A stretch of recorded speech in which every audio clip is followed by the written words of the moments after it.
yesterday that the House will be voting on Darrell Iss's bill to dilute the power of national injunctions in the wake of Judge Boasberg's national injunction on the deportations to El Salvador. I want to get your thoughts on that particular piece of legislation. I want to get your thoughts on House Republican attacks on Judge Boasberg on national injunctions when they supported them during the Biden administration. Yeah. I'd love to hear Vice Chair Lieu's thought as a member of the Judiciary Committee. Yeah, I'll defer to the Judiciary Committee member here, but look, they celebrated some of these rulings in Texas, in North Texas, when it meant not allowing overtime pay for employees. They supported these when it meant delays for individuals with DACA status. They supported these lower court rulings then, but now they don't support them when a lower court doesn't rule in their favor.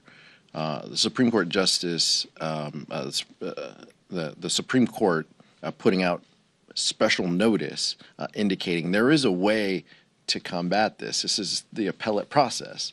Let the courts go through their work. A free and fair judiciary is all we've ever wanted. I just don't understand why House Republicans don't share our goals. You know who appointed Judge Boasberg? It was a Republican president. He was nominated by a Republican president. He is a conservative judge. And he basically said, look, you can't just do this because you've got due process that needs to be met. And why is that so important? So we're all against deporting violent gang members who are not documented. But how do you know that that person is a violent gang member who is not documented? You have to have due process. What if you got the wrong person? That is the whole point of all of this. If the law doesn't apply to you, then it doesn't apply to you. But the only way you can figure that out is if you have due process. And that's what Judge Boasberg is saying. You just have to have a process of figuring out you got the right people.